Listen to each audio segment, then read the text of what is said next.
Hello student, welcome to हमारी academy official and my name is Abhay Rawat. कैसे आप सब, कैसे चलिए आपकी प्रिपरेशन।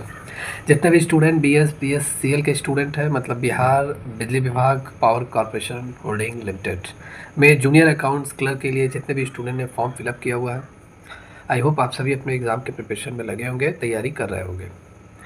इवन इफ दिवाली से 2 दिन पहले ये क्लास हो भी रही है और आप सबके पास मौका है, समय है, क्योंकि एग्ज़ाम का जो डेट है अभी तो अनाउंस नहीं हुआ है, लेकिन एक्सपेक्टेड मुझे लग रहा है कि दिसंबर में आपके एग्ज़ाम 100% लिए जाएंगे दिसंबर में। तो अभी आपके पास अच्छा समय है, एक बेहतरीन समय है और तैयारी करते रहिए, क्योंकि इसका सिलेबस भी काफ़ी लेंथी है। जो पुराने स्टूडेंट होंगे जो पहले फॉर्म फिलअप किए होंगे, मेरे हिसाब से उनका तो लगभग 60 से 70% तो तैयार हो गया होगा। बाकी जो लोग इस वाले में फॉर्म फिलअप किए हुए हैं, जो दोबारा रीओपन हुआ है, आप सभी लोग अपने सिलेबस को एक बार देखिए। सिलेबस आपको कहाँ मिल जाएगा? उसके बिहार बिजली विभाग के वेबसाइट पे, या आप टेलीग्राम चैनल जो है हमारी एकेडमी ऑफिशियल का, वहाँ पे आप विजिट करेंगे तो आपको वहाँ पे मिल जाएगा। ठीक है, इस लिंक के नीचे टेलीग्राम लिंक का भी दे दिया जाएगा, वहाँ से आप सिलेबस डाउनलोड कर लेना। तो सिलेबस के अकॉर्डिंग ही आप तैयारी अपना स्टार्ट कर दीजिए। क्या क्या पढ़ना है, क्या क्या नहीं पढ़ना है, इसको आप एक पेन एंड पेपर लेकर अच्छी तरीके से नोट कर लीजिए, एनालिसिस कर लीजिए। 1 से 1.5 घंटा लगेगा, कॉपी पेपर पे अपनी स्ट्रेटजी बना लीजिए और आज से ही एफर्ट लगाइए, मेहनत कीजिए, क्योंकि सिलेक्शन लेना है तो मेहनत करना पड़ेगा। और इस वैकेंसी के लिए कंपटीशन बहुत कम है, ना के बराबर है मेरे हिसाब से। ज़्यादा स्टूडेंट नहीं है, क्योंकि सिर्फ और सिर्फ बीकॉम वाले हैं और सीटें 740 में बहुत ज़्यादा है। तो मेहनत करते रहिए, एफर्ट्स लगाते रहिए। बाकी जितने भी स्टूडेंट इनको तैयारी करनी है कॉमर्स की, कॉमर्स आपका लगभग एक्सपेक्टेड तो यही है कि 50 मार्क्स आपके आएंगे, क्योंकि कहीं सिलेबस में दिया नहीं है, लेकिन यही है कि प्रीवियस ईयर के आधार पर अगर मैं बताऊं तो 50 क्वेश्चन लगभग आ सकते हैं। तो अगर आपको कॉमर्स की बेहतरीन तैयारी करनी है, syllabus wise, chapter wise, theory, numerical, MCQ सभी चीज़ें पढ़नी है, तो बैच रनिंग मोड में है, बैच को तुरंत ज्वाइन कर लीजिए। बैच को ज्वाइन करने के लिए आपको हमारी एकेडमी ऑफिशियल ऐप आपको डाउनलोड करना है, जो गूगल प्ले स्टोर से आपको मिल जाएगा। इस ऐप को डाउनलोड कीजिए, रजिस्टर कीजिए, लॉगिन कीजिए, देन आप इस बैच से जुड़ सकते हैं। बैच की फ़ीस, मिनिमम फ़ीस के साथ ये सारी क्लासेस आपको मिल रही हैं। अभी 140 प्लस क्लास लेक्चर हो चुका है। 140 क्लास लेक्चर, उसके नोट्स, मैराथन क्लास उसका नोट्स, वीकली मॉक टेस्ट भी दिया जाता है, ये सारी चीज़ें आपको मिल जाएंगी। और प्लस प्रैक्टिस के लिए आप सभी लोगों का बल्क में टेस्ट सीरीज लॉन्च किया गया है। 45 मॉक टेस्ट है, 45 मॉक टेस्ट है, धीरे धीरे ये 50 मॉक टेस्ट में हो जाएगा, तो ये अलग से लॉन्च किया गया है। 99 का ही है, इसमें आपको 10,000 प्लस क्वेश्चन का ई बुक मिल रहा है और प्लस 45 मॉक टेस्ट आपको मिल रहा है। तो इसे भी आप ज्वाइन कर लीजिए और दोनों करते रहिए, क्लास भी टेस्ट सीरीज भी। काफ़ी बेनिफिट मिलेगा, सारे डाउट आपके क्लियर होंगे, सिलेक्शन आपका कंफर्म होगा, सिलेक्शन पक्का होगा। चलिए आज की क्लास यहाँ पे स्टार्ट करते हैं। टॉप 20 क्वेश्चन जो आपके एग्जाम के लिए बेहतरीन इंपॉर्टेंट है, उनको हम लोग डिस्कस करेंगे। देखिए क्वेश्चन है, the process of recording business transaction in the journal इस कार्ड। मतलब कह रहा है कि जर्नल में व्यावसायिक लेन देन रिकॉर्ड करने की प्रक्रिया को हम क्या कहते हैं। ठीक है, मतलब प्रोसेस, जर्नल में ट्रांजेक्शन को रिकॉर्ड। देखिए सबसे पहले जर्नल आपकी क्या होती है? जर्नल हमारी एक प्राइमरी बुक्स होती है, पहली पुस्तक होती है, प्राथमिक पुस्तक होती है हमारे बिजनेस की। जैसे कोई भी माल अगर हम खरीद रहे हैं, कोई भी माल अगर हम बेच रहे हैं, कोई गुड्स परचेज कर रहे हैं, किसी गुड्स हम सेल कर रहे हैं, तो उसकी सबसे पहले रिकॉर्डिंग हम कहाँ करते हैं? सबसे पहले जिस बुक में रिकॉर्ड किया जाता है वो होता है जनरल बुक आपका। तो जनरल में जब हम रिकॉर्डिंग करते हैं, डेट वाइज, कॉलम वाइज, जैसे हम जनरल फोलियो बोलते हैं, ठीक है, ट्रांजेक्शन सारी चीज़ें डिटेल में हम डेबिट क्रेडिट रूल को फॉलो करके हम रिकॉर्ड करते हैं। ठीक है, तो जनरल में जितने भी बिजनेस ट्रांजेक्शन हमारे होते हैं, बिजनेस ट्रांजेक्शन मतलब लेन देन। जब भी कोई ट्रांजेक्शन होता है तो दो पार्टियां सामने आती है, एक खरीदने वाला होता है, एक बेचने वाला होता है। कोई डेबिट होगा, कोई क्रेडिट होगा। ठीक है, डेबिट क्रेडिट रूल के अकॉर्डिंग। तो तो जनरल में जितने भी व्यावसायिक लेन देन होते हैं, ट्रांजेक्शन होते हैं, उनको रिकॉर्ड करने की जो प्रक्रिया होती है, प्रोसेस होती है, उससे हम क्या बोलते हैं? जर्नलाइजिंग बोलते हैं। ठीक है, journalising, journal plus analysing, generalising B is the right answer of this question. Posting क्या होता है? पोस्टिंग जैसे आपने जर्नल में रिकॉर्ड कर लिया, अब जर्नल से आप लेजर में रिकॉर्ड कर रहे हैं। लेजर मतलब खाता बही में आप रिकॉर्ड कर रहे हैं, तो ये जर्नल से लेजर में रिकॉर्ड करने की जो प्रोसेस होती है, वहाँ पे हम क्या बोलते हैं? पोस्टिंग बोलते हैं। क्या बोलते हैं? पोस्टिंग। ठीक है, और जर्नल में रिकॉर्ड सभी ट्रांजेक्शन को पहली बार रिकॉर्ड करना, उसे हम क्या बोलते हैं? जर्नलाइजिंग बोलते हैं। क्लियर? या और यहाँ पे हम डिटेल में, तो ये B is the right answer of this question. आइए इसको डिटेल में देखिए। देखिए जनरल में बिजनेस के जितने भी लेन देन होते हैं उन सभी रिकॉर्ड को मतलब जितने भी डेटा होते हैं उनको रिकॉर्ड करने की जो प्रक्रिया होती है वो आपकी जर्नलाइजिंग होती है। इस सभी लेन देन हम क्या डेट वाइज हम रिकॉर्ड करते हैं। जैसे जो माल आज भी कहा उसको आज रिकॉर्ड करेंगे, जिसको कल भी कहा है उसको कल रिकॉर्ड करेंगे, किसी से हमने परसों उधार लिया है तो परसों हम उसको रिकॉर्ड करेंगे। माल अगर किसी से रिटर्न होकर 4 तारीख को आया तो 4 ही तारीख को रिकॉर्ड करेंगे। डेट वाइज और विवरण स्टेटमेंट के साथ रिकॉर्ड करेंगे। डेबिट क्रेडिट अमाउंट भी हम दर्ज करेंगे जनरल। और या खाता बही में लेन देन को व्यवस्थित और नियमित रूप से रिकॉर्ड करने वाली पहला स्टेप ये होता है। बेसिकली जर्नल आपका ऐसे होता है, देखिए, ठीक है।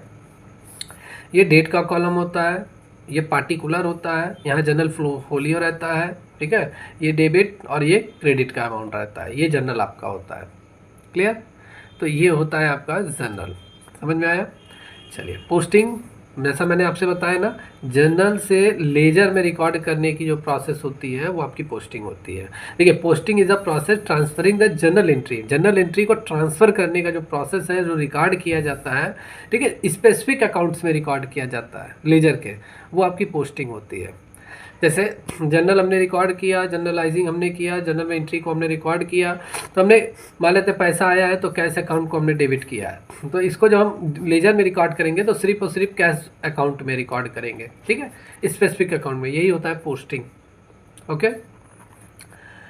या क्लासीफाइंग क्या होता है? क्लासीफाइंग मतलब हमने जितनी भी ट्रांजेक्शन हमारे यहाँ हो रही है, कौन सा हमारे लिए एसेट्स है, कौन सी हमारी लाइबिलिटीज़ हैं, कौन से हमारे लिए इक्विटी है, ये सारी चीज़ें, मतलब इन सभी को छांटना ही क्या होता है, मतलब क्लासीफाइंग होता है, वर्गीकरण जिसे हम बोलते हैं। ओके। तो जनरल प्रविष्टियों को हम क्या करते हैं, जनरल एंट्रियों को विभिन्न श्रेणियों या खातों में व्यवस्थित करने की प्रक्रिया है। और जब एक बार लेन देन जनरलाइज हो जाता है, लेन देन ट्रांजैक्शन, तो वहाँ पे हमें नेचर पता चलता है कि कौन सा हमारे लिए एसेट्स है, कौन सी लाइबिलिटी है, इक्विटी है, रेवेन्यू है, एक्सपेंसेस है। उन सभी के आधार पे हम क्या करते हैं, लेजर में सभी अकाउंट्स को ओपन करते हैं और फिर जनरल से लेजर में हम ट्रांसफ़र करते हैं, और उसे ही हम बोलते हैं पोस्टिंग। एंट्री क्या होती है? तो जनरल, देखिए, एंट्री मतलब जनरल में डेबिट क्रेडिट रूल के अकॉर्डिंग रिकॉर्ड करना। मतलब प्रविष्टि जो होती है जनरल में किसी लेन देन के व्यक्तिगत रिकॉर्ड को संदर्भित करती है, ठीक है। लेन देन के व्यक्तिगत रिकॉर्ड, जैसे पर्सनल अकाउंट है, पर्सनल अकाउंट अगर पैसा पाएगा तो उसे डेबिट करेंगे, अगर वो पैसा देगा तो उसे क्रेडिट करेंगे, ठीक है। तो ये date wise, column wise, amount wise इसको रिकॉर्ड किया जाता है। प्रविष्टि एंट्री एक लेखांकन में इसका यूज़ किया जाता है और इसका कोई संदर्भ अलग से नहीं है। तो एंट्री मतलब आप समझ लीजिए, जैसे अगर कोई भी, मैंने बोल दिया राम ने मुझे 10,000 दिया, तो उसको रिकॉर्ड कीजिए। तो उसको रिकॉर्ड करना है, मतलब क्या, राम ने 10,000 दिया तो cash account debit to Ram account credit, तो ये एंट्री हो गई, मतलब उसको लिख दीजिए एक बार, ठीक है। चलिए, next question, what is the primary purpose of preparing company accounts? Company accounts, company के खाते तैयार करने का प्राथमिक उद्देश्य क्या होता है? कंपनी खाते क्यों तैयार करती है और अकाउंट्स प्रिपेयर करने का मुख्य उद्देश्य, प्राइमरी ऑब्जेक्टिव्स क्या होता है? तो देखिए, कंपनी खाते इसलिए तैयार करती है कि कंपनी जितना साल भर में पूरा बिजनेस करती है, कंपनी को ये मालूम चल सके कि वो कितना प्रॉफिट कमा रही है, कितना प्रॉफिट वो कमा रही है। भाई प्रॉफिट कमाएगी तभी तो अपने शेयर होल्डर्स को, इन्वेस्टर्स को बांटेगी डिविडेंड के तौर पर। नहीं प्रॉफिट कमाएगी तो वो कहाँ से बांटेगी? तो कंपनी खाते इसलिए बनाती है कि वो अपनी स्थिति, कंडीशन जान सके, और कितना वो बिजनेस कर रही है, कितना उसने सेल किया है, कितना परचेज किया है, ठीक है, और कितना उसने प्रॉफिट कमाया है, और अपने इन्वेस्टर्स को कितना देना है। इन्वेस्टर्स को जानकारी के लिए भी वो खाते बनाती है। भाई शेयर होल्डर्स हैं जो एक तरीके से कंपनी के मालिक ही माने जाते हैं। कंपनी के जो इन्वेस्टर्स हैं, कंपनी ने जिससे पैसा लिया हुआ है, मतलब जो कंपनी के क्रेडिटर्स हैं, तो इन सभी लोगों को समय समय पर रिपोर्ट भी तो कंपनी को करना होता है। वो खातों के माध्यम से कंपनी करती है, मतलब अपनी खाता बही पूरी तरीके से इन लोगों को दिखाती है, इन लोगों को रिपोर्ट करती रहती है। तो इन लोगों को जानकारी, भाई जाहिर सी बात है, इन लोगों ने पैसा इन्वेस्ट कर रखा है, तो ये लोग तो इनकी पूरी मतलब पूरी तरीके से राइट्स है इनके कि वो कंपनी के फाइनेंशियल कंडीशन के बारे में जान सकें। ओके, तो ये है। और कानूनी आवश्यकताओं के लिए भाई सरकार भी समय समय पे कंपनियों पे नज़र बनाए रखती है, रिपोर्ट्स लेती रहती है। तो कानूनी आवश्यकताओं के लिए भी कंपनी खाते तैयार करना काफ़ी ज़रूरी होता है। तो कंपनी के खाते तैयार करने का जो प्राथमिक उद्देश्य जो होता है वो ऑल ऑफ द अबव सभी है आपके। कंपनी, यहाँ पे आपका जो राइट आंसर है वो B is the right answer of this question, D is the right answer. Company मतलब अपनी to determine the company's profitability, company अपनी प्रॉफिट डिटरमाइन करने के लिए, पता लगाने के लिए कंपनी खाते तैयार करती है। अपने इन्वेस्टर्स को, अपने स्टेक होल्डर्स को जानकारी प्रदान करने के लिए भी खाते तैयार करती है, और कानूनी आवश्यकताओं का पालन करने के लिए भी खाते कंपनी तैयार करती है। तो ये सभी आपके सही है। आइए इसको डिटेल में देखिए। कंपनी का जो प्राथमिक उद्देश्य होता है वो प्रॉफिटेबिलिटी निर्धारित करना, डिटरमाइन करना, कितना कंपनी ने प्रॉफिट कमाया है। कंपनी के जो हितधारक हैं, मतलब इन्वेस्टर्स हैं, क्रेडिटर्स हैं, या मैनेजमेंट जो भी प्रबंधन के कर्मचारी वगैरह हैं, उनको वित्तीय जानकारी प्रदान करने के लिए भी कंपनी खाते तैयार करती है। और नियामक निकायों द्वारा निर्धारित कानूनी आवश्यकताओं का पालन करने के लिए भी ये कंपनी खाते तैयार करती है। ओके, तो D is the right answer of this question.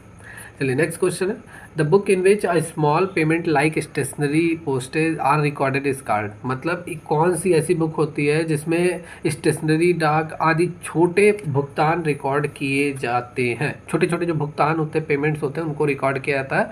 किस बुक में रिकॉर्ड किया जाता है? तो ये पेटी कैश बुक में रिकॉर्ड किया जाता है। क्या छोटी मोटी, इसे हम रोकड़ बही बोलते हैं, खुदरा बुक भी हम इसे बोलते हैं, पेटी कैश बुक। इसमें छोटे छोटे जो हम ट्रांजैक्शन करते हैं, लेन देन करते हैं, उसको हम यहाँ पे रिकॉर्ड करते हैं। बेसिकली जैसे हम अपने ऑफिस के लिए जो स्टेशनरी आइटम मंगा रहे हैं, छोटे मोटे खर्चे हैं उनको रिकॉर्ड करते हैं। फिर अगर हमने कोई मेल करना है तो मेल करना है, या हमें कोई मतलब डाक पत्र के माध्यम से कोई डाक हमें भेजना है, तो जो भी खर्चे वगैरह आते हैं उन सबको हम इसमें हम रिकॉर्ड करते हैं।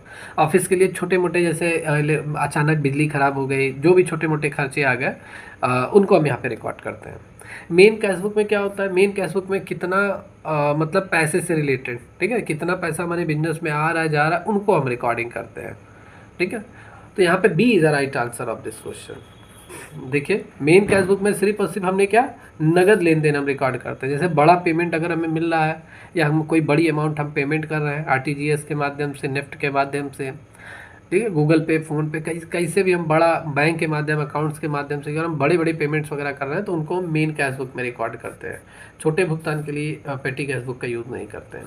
पेटी कैश बुक जैसे ये वह बुक होती है जिसमें छोटे छोटे भुगतान, जैसे स्टेशनरी, डाक, अन्य सामान्य खर्च जो हम करते हैं, एक्सपेंसेस करते हैं, उनको हम रिकॉर्ड करते हैं, या छोटे दैनिक खर्चों को प्रबंधित करने के लिए उपयोग किया जाता है।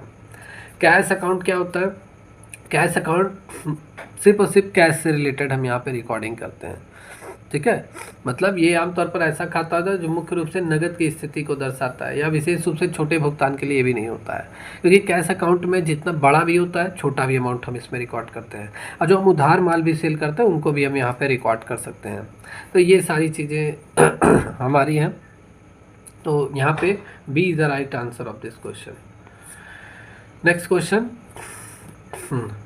क्वेश्चन है, what is the meaning of retain earning in a company's balance sheet. Company के बैलेंस शीट में रिटेन अर्निंग का मतलब क्या होता है? रिटेन अर्निंग मतलब समझिए, रिटेन अर्निंग मतलब हमने जो पैसा बचा कुचा रखा हुआ है। रिटेन मतलब बचा कर हमने रखा हुआ है। रिटेन अर्निंग मतलब हमने पिछले 3-4 साल से जो बिजनेस में हमारे प्रॉफिट हो रहा है, उसको हमने बचा कर रखा हुआ है, और उसको हम अपने बिजनेस में री इन्वेस्ट करने जा रहे हैं, या री इन्वेस्ट हमने कर दिया है। और वो पैसा जो था, जो हमने बचा कर रखा हुआ था, हमारे प्रॉफिट का ही हिस्सा था, हमारा प्रॉफिट ही था, वो हमने अपने शेयर होल्डर्स को नहीं डिस्ट्रीब्यूट किया है। मतलब जो हमारी कंपनी में इन्वेस्ट किए हैं, हमने उनको कोई भी पेमेंट नहीं किया है, और वो पैसा हम दोबारा अपने बिजनेस में री इन्वेस्ट कर रहे हैं। तो वही होता है रिटेन अर्निंग। ठीक है, वही होता है क्या, रिटेन अर्निंग। समझ में आया आपको? या तो यहाँ पे B is the right answer of this question. व्यवसाय में पुनर्निवेशित मतलब profit that are reinvested in the business. जो हम मतलब जो ऐसा प्रॉफिट है जो 2-3 साल 4 साल का हमारा जो प्रॉफिट है, या प्रीवियस ईयर का ही प्रॉफिट है, हमें अपने शेयर होल्डर्स को डिस्ट्रीब्यूट कर देना चाहिए। भाई उन्होंने पैसा इन्वेस्ट किया हुआ है, लेकिन हम क्या कर रहे हैं, वो पैसा हम डिस्ट्रीब्यूट नहीं कर रहे हैं अपने शेयर होल्डर्स को, और उस पैसे को हम अपने बिजनेस में दोबारा री इन्वेस्ट कर रहे हैं। तो ये होता है रिटेन अर्निंग, ये होता है आपका। ठीक है, अब बहुत सारे स्टूडेंट कहेंगे कि सर पहला भी हो सकता है, earning distributed to shareholders है डिविडेंड। डिविडेंड के रूप में जो हम शेयर होल्डर्स को देते हैं, तो ये तो डिविडेंड होता है, डिविडेंड अमाउंट होता है। तो ये तो पहले से ही एलिमिनेट हो गया। यहाँ पे बी आपका राइट है, और यहाँ पे बी राइट है। सी देख लेते हैं, कंपनी द्वारा उत्पन्न कुल राजस्व, ये तो रेवेन्यू अमाउंट है, तो ये भी नहीं होगा। भविष्य के निवेशक के द्वारा आवंटित राशि मतलब funds allocated for the future investment. Future investment के लिए हम जो फंड एलोकेट करते हैं, नहीं, इससे पूरा मतलब नहीं निकल रहा है। मतलब हमारे शेयर होल्डर प्रॉफिट का ही हिस्सा होता है जो शेयर होल्डर्स को डिस्ट्रीब्यूट करना चाहिए, लेकिन हमने नहीं दिया। हमारे प्रॉफिट का हिस्सा होता है, फंड्स नहीं, प्रॉफिट। प्रॉफिट का जो अमाउंट होता है वो रिटेन अर्निंग होता है। B is the right answer of this question.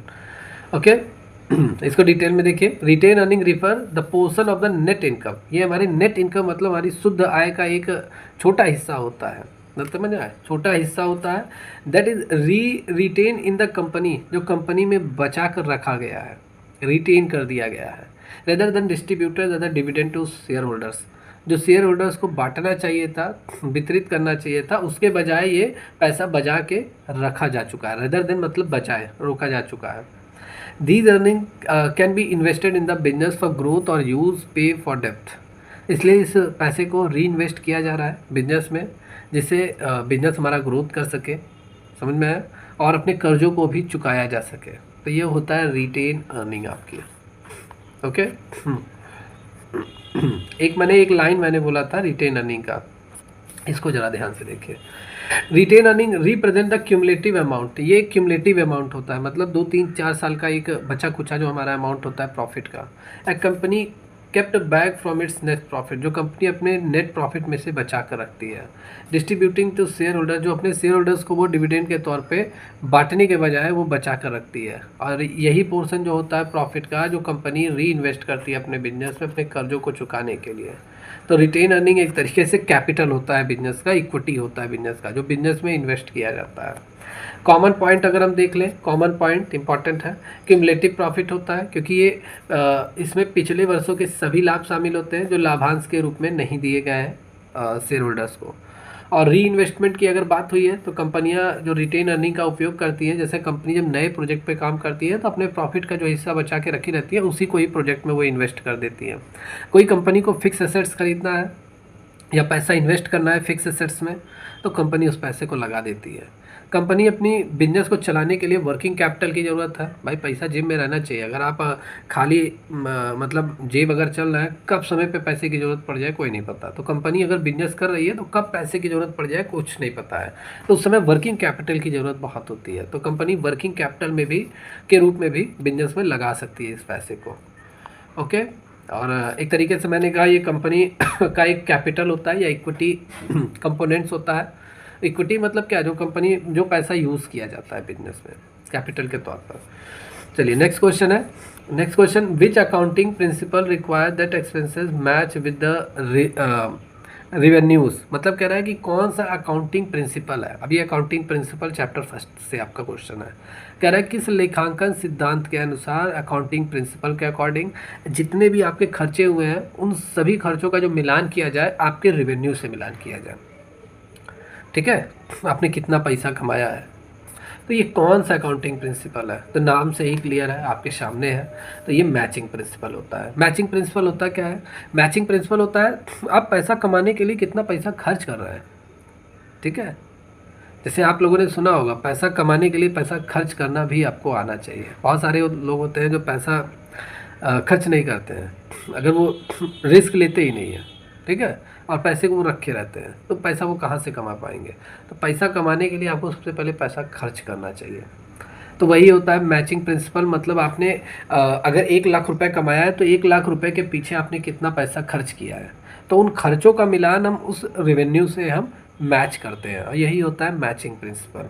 और जो खर्चे जो रेवेन्यू आपने इस साल ही दर्ज किया है उसको उसके खर्चों से मिलान कीजिए, कितना खर्चा उसको मतलब कितना एक्सपेंसेस हमने किया है उस पैसे को कमाने के लिए, उन दोनों को इसी साल रिकॉर्ड कीजिए। जैसे अगर आपने 1 लाख रुपया कमाया है और 1 लाख के पीछे आपने 40,000 खर्चा किया है, ठीक है, 40 के, तो सबसे पहले हम इन दोनों को मैच करेंगे, मिलाएंगे। 1 लाख के पीछे कितना खर्चा हुआ है मिल गया, तो हम उसको जिस ईयर से ये संबंधित है उसी ईयर हम इसकी रिकॉर्डिंग भी कर लेते हैं। तो ये होता है मैचिंग प्रिंसिपल आपका। C is the right answer of this question. देखिए मैचिंग प्रिंसिपल जो डिक्टेट्स निर्देशित करता है कि expenses should be recognise, expenses को खर्चों को पहचाना जाना चाहिए, रिकग्नाइज किया जाना चाहिए सेम पीरियड, उसी पीरियड से संबंधित है जिस पीरियड मतलब जिस ईयर ये एक्सपेंसेस हुए उसी ईयर हमें रिकग्नाइज किया जाना चाहिए, और रेवेन्यू से पहचाना जाना चाहिए। दे हेल्प टू जनरेट, मतलब जो रेवेन्यू हमने इस साल दर्ज किया है तो इस साल जितना भी हमने पैसा खर्च किया है उन दोनों से मिलान किया जाना चाहिए और इनकी रिकॉर्डिंग पूरी तरीके से की जानी चाहिए।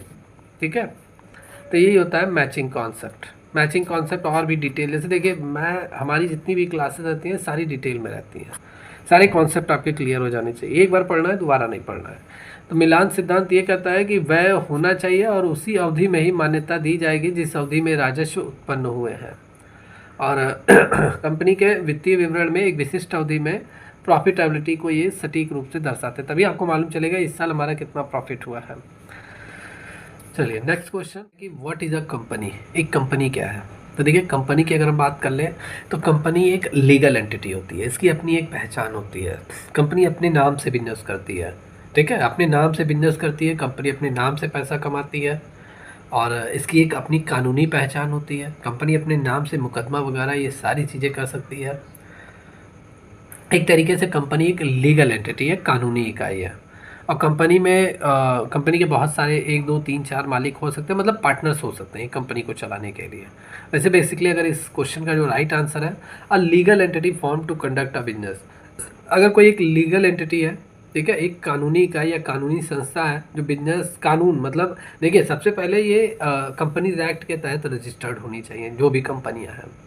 अभी 2013 है तो 2013 के अकॉर्डिंग रजिस्टर्ड होनी चाहिए। और व्यवसाय करने के लिए जो भी कानूनी इकाई होती है, बनाई गई कानूनी इकाई लीगल एंटिटी होती है, वो हमारी क्या होती है, कंपनी होती है। तो B is the right answer of this question. ठीक है, तो यहाँ पे B is the right answer of this question. आइए इसको डिटेल में देखते हैं। देखिए एक कंपनी व्यवसाय संचालित करने के लिए बनाई गई एक कानूनी इकाई होती है और इसे विभिन्न तरीकों से संचालित किया जा सकता है, जैसे एकल स्वामित्व, जैसे कोई कंपनियां होती हैं जिसके एक ही मालिक होता है, पहला हो गया। और जिसमें एक कंपनियां ऐसी होती है जिसमें बहुत सारे मालिक होते हैं, साझेदार, जिसे हम पार्टनरशिपिंग बोलते हैं, तो इस तरीके भी कंपनी होती हैं। और बहुत सारी कॉरपोरेशन कंपनियां होती हैं जो शामिल होती हैं। कंपनी की संपत्ति का मालिक, कंपनी संपत्ति का मालिक खुद ही हो सकता है, उसकी अपनी लायबिलिटीज़ होती हैं। और ठीक है, मतलब यहाँ पे a company is a legal entity form to conduct business. Company एक कानूनी इकाई है जो अपना बिजनेस खुद ही करती है। It can structured in various ways including sole proprietorship, partnership and corporation. एक कंपनी में सोल प्रोप्राइटरशिप भी होता है, पार्टनरशिप भी होता है एंड आपका कॉर्पोरेशन भी होता है। Company can own business, company की अपनी संपत्ति होती है, अपनी लायबिलिटीज़ होती है, कंपनी अपने नाम से कॉन्ट्रैक्ट वगैरह करती है। तो ये सारी चीज़ें आपकी कंपनी के बारे में है। ओके, देखिए एक लाइन यहाँ पे इम्पॉर्टेंट है, कंपनी अपने नाम पर मुकदमा कर सकती है, अपने नाम पे केस चला सकती है कंपनी, समझ में आया। और यहाँ पे अगर हम कंपनी के रूप के बारे में बात करें, फीचर्स के बारे में, तो सोल प्रोप्राइटरशिप आपका होता है, पार्टनरशिप भी होता है, कॉर्पोरेशन वाली भी कंपनियाँ होती हैं, ठीक है, अपने मालिकों से अलग कानूनी इकाई होती है जो सीमित देता सुरक्षा प्रदान करती है। LIC की भी कंपनियां होती है, लिमिटेड लायबिलिटीज़ कंपनियां, ऐसी कंपनियां जिनकी लायबिलिटीज़ लिमिट रहती है, सीमित समय के लिए रहती है अपने शेयर होल्डर्स को लेकर। तो ये आपकी कंपनियां आपकी होती हैं। ठीक है, तो यहाँ पे ये लाइन इंपॉर्टेंट है, इसको ज़रा आप ध्यान से देखिए। जैसे डेफिनेशन वगैरह मैं 2 से 3 यहाँ पे नोट करवा देता हूँ, क्यों, क्योंकि एक नहीं समझ में आया दूसरा ज़रूर आपको याद हो जाएगा, ठीक है। सिंपल लैंग्वेज में नोट्स आप सभी को ऐड करवाए जाते हैं, बताया जाता है, जिससे एक बार अगर आपने पढ़ा तो आपकी जबान पे रटा होना चाहिए, समझ में आया जाना चाहिए आपको। तो कंपनियां मुख्य रूप से लाभ कमाने के लिए ही स्थापित की जाती है। जैसे बहुत सारे जो इंडस्ट्रीज़ हैं, मैन्युफैक्चरिंग इंडस्ट्रीज़ हैं, सर्विसिंग इंडस्ट्रीज़ हैं, खुदरा इत्यादि में शामिल हो सकती है। वे विशिष्ट कानूनों विनियमों द्वारा शासित होते हैं और देश के अनुसार बहुत सारे भिन्न भिन्न हो सकते हैं। चलिए नेक्स्ट क्वेश्चन है, credit balance of cash book is also called. मतलब जो क्रेडिट बैलेंस होता है कैश बुक का, वो क्या कहलाता है। तो देखिए ये कैश बुक आपका होता है, ऐसे कैश बुक आपका होता है। ये डेट का कॉलम होता है, ये पार्टिकुलर होता है, ये डेबिट आइटम होता है। ये फिर डेट हो गया, ये पार्टिकुलर हो गया, फिर ये क्रेडिट का आइटम होता है। अब आपका कैश बुक पहले आप समझिए, कैश बुक में सिर्फ हम कैश का लेन देन करते हैं, कैश का जितना भी हम ट्रांजैक्शन करते हैं, चाहे माल हम बेचते समय हम कैश जितना रिसीव करते हैं और माल खरीदते समय जितना हम कैश पे करते हैं। तो कैश का लेन देन हम किस बुक में करते हैं, कैश बुक में हम करते हैं। पहली बात हो गई। अगर हमें पैसा मिल रहा है, हमारे बिजनेस में पैसा आ रहा है, तो उसको हम किधर रिकॉर्ड करते हैं, डेबिट साइड में रिकॉर्ड करते हैं, इसलिए मैं यहाँ पे प्लस मैंने लगा दिया। और जितना भी पैसा मतलब हम पे करते हैं, हम खुद ही पे करते हैं। जैसे माल खरीदते समय पैसा पे करेंगे, तो जितना भी हमारे हाथ से पैसा जाएगा हम पे करेंगे, उसको हम क्रेडिट साइड में रिकॉर्ड करते हैं। ओके, और आपको मालूम है डेबिट बैलेंस क्रेडिट बैलेंस कब होता है? डेबिट बैलेंस कब होता है? जब डेबिट साइड का सम किससे ज़्यादा हो? क्रेडिट साइड से। तब यहाँ पे आपका कौन सा बैलेंस होता है? तब यहाँ पे आपका डेबिट बैलेंस होता है। ठीक है, क्या होता है? डेबिट बैलेंस होता है। मतलब ये डेबिट साइड का सम क्रेडिट साइड से ज़्यादा, डेबिट बैलेंस मतलब आपके पास पैसा ज़्यादा है और आपने पैसा कम पे किया है। भाई आपको धड़ल्ले से पैसा मिल रहा है, आपके बिजनेस में आ रहा है, आप पैसा बहुत कम पे कर रहे हैं लोगों को, तो आपके बिजनेस में पैसा है, तो ये आपका फेवरेबल कंडीशन बताता है। समझ में आया? फेवरेबल मतलब आपके पास पैसा है। और इसी का नेगेटिव क्या होगा? इसी का नेगेटिव ज़रा ध्यान से देखिए, क्रेडिट बैलेंस। क्रेडिट बैलेंस कब होता है? जब आपके क्रेडिट साइड का सम डेबिट साइड से ज़्यादा होता है, तब यहाँ पे क्या होता है आपका? तब यहाँ पे आपका क्रेडिट बैलेंस होता है। क्या बैलेंस होता है? क्रेडिट बैलेंस होता है। इसको ध्यान से देखिए। जैसे आप बिजनेस में आपके पास कोई पैसा नहीं बचा हुआ है, आपका कैश बुक जीरो दिखाएगा। अब आप बैंक से उधार ले रहे हो, बैंक से उधार ले रहे हो तो जाहिर सी बात है उधार के पैसे से आप बिजनेस कर रहे हो, या आपके पास पैसा नहीं है, बैंक से उधार लेकर पेमेंट कर रहे हो। तो जब भी आप पेमेंट करोगे बार बार बैंक से उधार लेकर, तो वो क्रेडिट साइड में आप रिकॉर्ड करोगे, और आपके पास पैसा है नहीं तो डेबिट साइड में नाम मात्र रहेगा। तो इस कंडीशन में आपके हाथ से पैसा जा रहा है और आपके पास पैसा ना के बराबर है, ठीक है, तो वो क्रेडिट बैलेंस आपका होता है। ये अनफेवरेबल बैलेंस होता है आपका, मतलब आपके हाथ से पैसा जा रहा है और आपके अकाउंट में पैसा है नहीं। अब कैश बुक कौन तैयार करता है? कैश बुक बिजनेसमैन तैयार करता है, अपने बिजनेस को रन करने, मतलब बिजनेस चला रहा है तो कैश सबसे इंपॉर्टेंट होता है, और कैश की रिकॉर्डिंग के लिए वो कैश बुक तैयार करता है, और उसका जो अकाउंटेंट होता है वही इसको मैनेज करता है। तो यहाँ पे अनफेवरेबल कैश बुक का जो क्रेडिट बैलेंस होता है वो अनफेवरेबल बैलेंस आपका होता है, प्रतिकूल बैलेंस होता है। ठीक है, प्रतिकूल बैलेंस क्यों हम बोलेंगे? क्योंकि cash credit balance cash book का क्या इंडिकेट करता है कि कैश आउटफ्लो हो रहा है, मतलब आप पेमेंट कर रहे हैं, क्रेडिट बैलेंस। और डेबिट बैलेंस मतलब क्या होता है? आप पेमेंट रिसीव कर रहे हैं। ओके, कैश इनफ्लो तब होगा। और I have exceed cash inflow, देखिए मैंने कहा ना, मतलब नकदी प्रवाह जितना आपके हाथ से पैसा जा रहा है, आप पेमेंट कर रहे हो, वो ज़्यादा होता है आपके नकदी अंतर प्रवाह से, मतलब जितना कैश इनफ्लो हो रहा है उससे ज़्यादा होता है। और जो कंपनी की नकदी स्थिति के लिए, मतलब कंपनी के कैश कंडीशन के लिए ये प्रतिकूल होता है, अपोजिट होता है। कंपनी नकदी की कमी से जूझ रही है, ये इंडिकेट करता है, तो ये अनफेवरेबल बैलेंस होता है। अब फेवरेबल मैंने बताया, डेबिट बैलेंस फेवरेबल बैलेंस होता है। देखिए एक लाइन बस और बताऊंगा, कैश, ठीक है, बुक का ठीक है, कैश बुक का क्रेडिट बैलेंस क्या होता है? ये अनफेवरेबल बैलेंस होता है। और कैश बुक का जो डेबिट बैलेंस होता है ये क्या होता है? ये फेवरेबल बैलेंस होता है। दो चीज़ यहाँ पे, बस इतना समझिए, और कोई भी क्वेश्चन आएगा तो मेरे हिसाब से अब आपका मिस्टेक नहीं होगा। चलिए नेक्स्ट क्वेश्चन है, कह रहा है कि which of the following is not a type of company, इनमें से कौन सा कंपनी का टाइप नहीं है? कंपनी है ही नहीं इनमें से कौन सा? तो सिंपल प्राइवेट लिमिटेड कंपनियां ये तो होती हैं, आप लोगों ने सुना भी होगा, ठीक है, Pvt private limited company, ABC private limited company, आप लोगों ने सुना होगा। तो ये तो प्राइवेट लिमिटेड कंपनी है, कंपनी के टाइप्स हैं। कंपनी प्राइवेट होती है, पब्लिक, दोनों आपकी होती है। पब्लिक लिमिटेड कंपनियां भी होती हैं, तो ये तो दोनों कंपनी के टाइप्स हैं। सोल प्रोप्राइटरशिप, ये भी कंपनियां होती हैं, जो कंपनी का मालिक एक होता है, सोल प्रोप्राइटरशिप, कंपनी एक होती है, कंपनी का एक मालिक हो तो सोल प्रोप्राइटरशिप, तो ये भी कंपनी का टाइप्स है।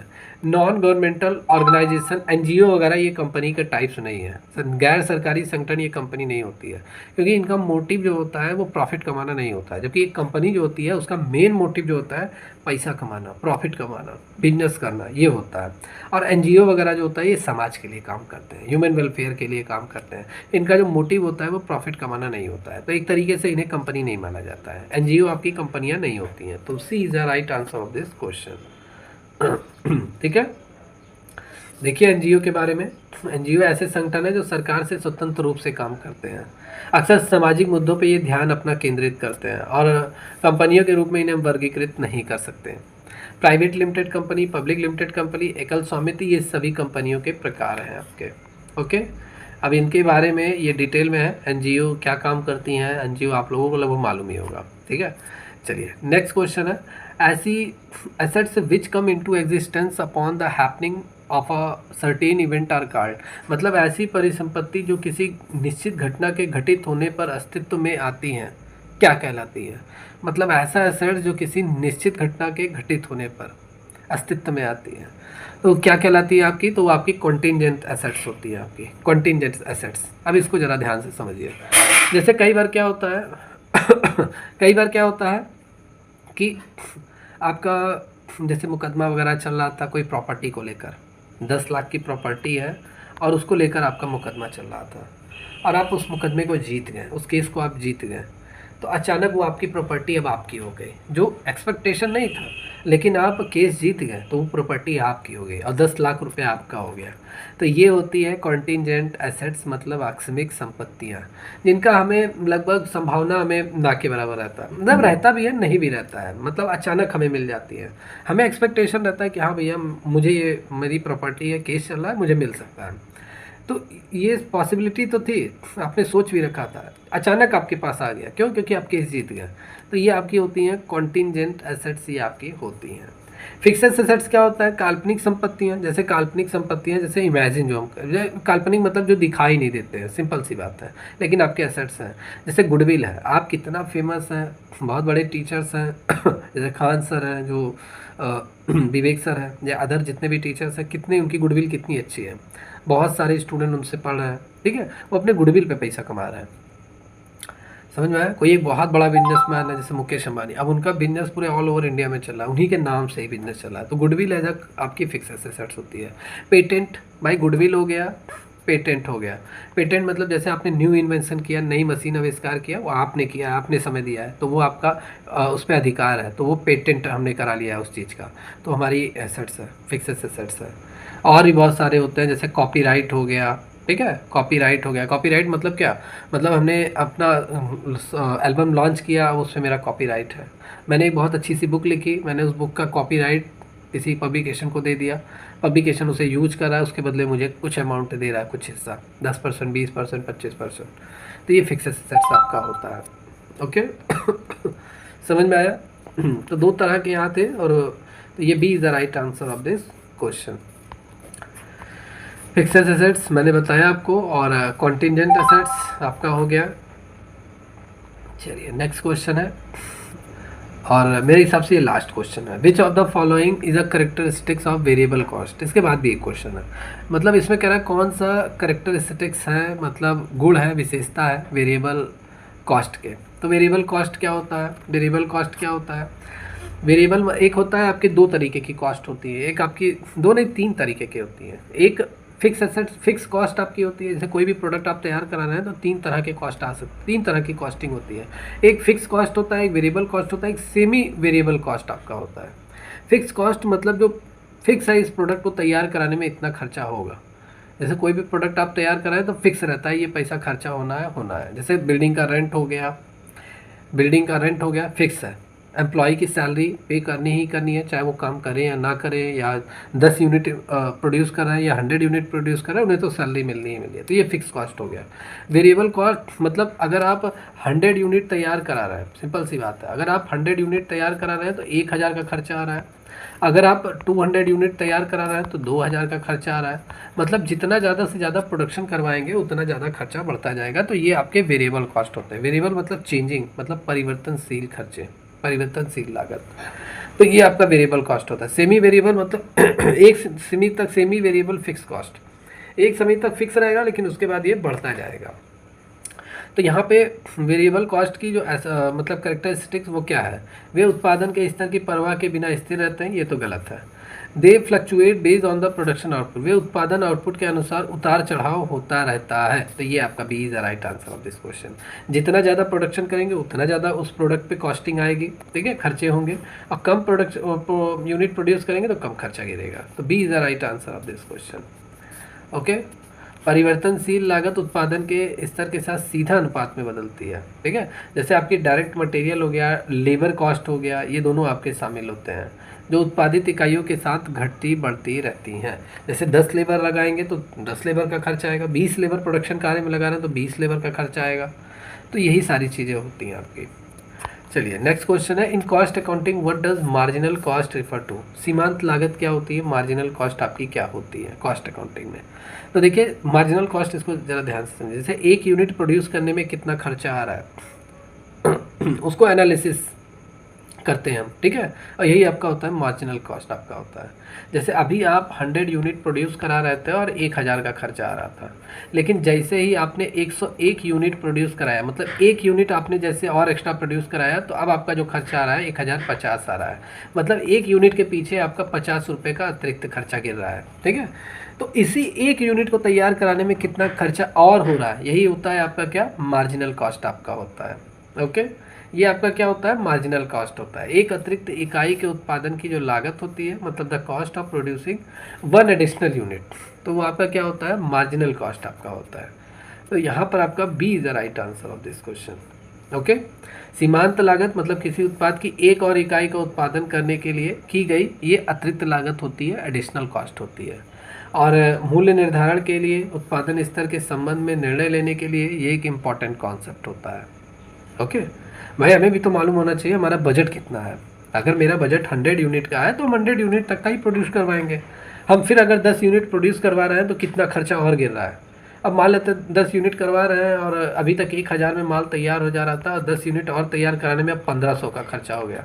तो जाहिर बात है अभी हमें माल बेचना भी है, ठीक है। और फिर हमें सेलिंग प्राइस भी डिसाइड करना होगा कितने रुपए में हम 1 यूनिट बेचेंगे। तो मूल्य निर्धारण में भी ये आपका काफ़ी इंपॉर्टेंट रोल प्ले करता है। नेक्स्ट क्वेश्चन है, what is a fix cost. Fix cost क्या होती है, निश्चित लागत क्या होती है। निश्चित लागत मतलब जो फिक्स रहती है। जैसे मैंने बोला ना, अगर आप अपने फैक्ट्री में प्रोडक्शन करवा रहे हैं, माल तैयार करवा रहे हैं, तो उसमें जितना भी रेंट का खर्चा आएगा, जितने भी आप अपने एम्प्लॉय की सैलरी वगैरह पे कर रहे हैं, ये सभी फिक्स कॉस्ट में आपके आएंगे। स्थिर खर्चे होते हैं, स्थिर लागत होती है, ये आपको पे करना ही करना है, फिक्स है, ठीक है। चाहे वो काम करे या ना करे, भाई बिल्डिंग का रेंट है वो तो पे करना ही करना है। 10,000 मंथली आपको देना ही देना है, चाहे लॉकडाउन लग जाए, चाहे फैक्ट्री आपकी, चाहे आप प्रोडक्शन करवाएं या ना करवाएं, वो तो आपका बंधा रहेगा। तो ये फिक्स खर्चे होते हैं, फिक्स कॉस्ट आपकी होती है, ठीक है। मतलब एक लागत जो उत्पादन के स्तर की परवाह किए बिना स्थिर रहती है। तो यहाँ पे आपका B is the right answer of this question. A cost that remain constant regardless of production level, मतलब एक ऐसी लागत जो उत्पादन के स्तर की परवाह किए बिना स्थिर रहती है। तो ये आपके फिक्स कॉस्ट आपके होते हैं, ठीक है। निश्चित लागत आपके ऐसे खर्चे हैं जो उत्पादन या बिक्री के स्तर के साथ नहीं बदलते हैं। जैसे आपके बिल्डिंग का किराया हो गया 10,000, अगर आपको पे करना है तो 10,000 आप पे करते रहेंगे हर महीने, चाहे बिजनेस में मंदी आ जाए, चाहे बिजनेस आपका कुछ दिनों के लिए बंद हो जाए, उससे मतलब नहीं है। तो ये खर्चे आपके लगे रहेंगे, तो ये फिक्स खर्चा है। एम्प्लॉय की सैलरी, अब एम्प्लॉय अगर चाहे वो डेली 100 यूनिट तैयार करा रहा है, या 200 यूनिट डेली तैयार कर रहा है, या 300 यूनिट तैयार करा रहा है, उसकी सैलरी तो फिक्स है, देना ही पड़ेगा आपको। फिक्स कॉस्ट ये हो गया आपका। इंश्योरेंस, आपने अपने मशीनों का इंश्योरेंस करा रखा है, हर महीने आप 1000 रुपये इंश्योरेंस का पे कर रहे हैं, तो ये भी एक खर्चा है। अब फिक्स है, हर महीने इंश्योरेंस का 1,000 देना है। तो ये सभी आपके फिक्स खर्चे, स्थिर लागत होती है आपकी। ओके, चलिए आज की क्लास हम यहीं पे ओवर करते हैं। बाकी जितने भी स्टूडेंट इस क्लास को देख रहे हैं और BSPSCL स्टूडेंट, बिहार बिजली विभाग के जितने भी स्टूडेंट हैं, अगर आप लोग तैयारी करना चाहते हैं, डिटेल में तैयारी करना चाहते हैं कॉमर्स की, मतलब थियरी, न्यूमेरिकल, MCQ, तो आप जल्दी से जल्दी बैच को ज्वाइन कर लीजिए। जो भी 1 से 1.5 महीना 2 महीना बचा है, अच्छे से तैयारी कर लीजिए, ठीक है। क्योंकि एक बार समय निकल गया, समय वापस नहीं आएगा। बहुत अच्छी वैकेंसी है। तो तैयारी करने के लिए आपको बैच ज्वाइन करना पड़ेगा, और बैच लिमिटेड फ़ीस के साथ ही क्लासेस चल रही हैं। आपको क्या करना है, आपको एक ऐप डाउनलोड करना है, हमारी एकेडमी ऑफिशियल है, गूगल प्ले स्टोर पर आपको मिल जाएगा। इस ऐप को डाउनलोड कीजिए, रजिस्टर कीजिए, लॉगिन कीजिए, देन आप इस बैच से जुड़ सकते हैं। या कोई जानकारी चाहिए, दिए गए नंबर पर कॉल करके जानकारी ले सकते हैं। ओके, तो मिलते हैं कल की क्लास में। Take care and good bye.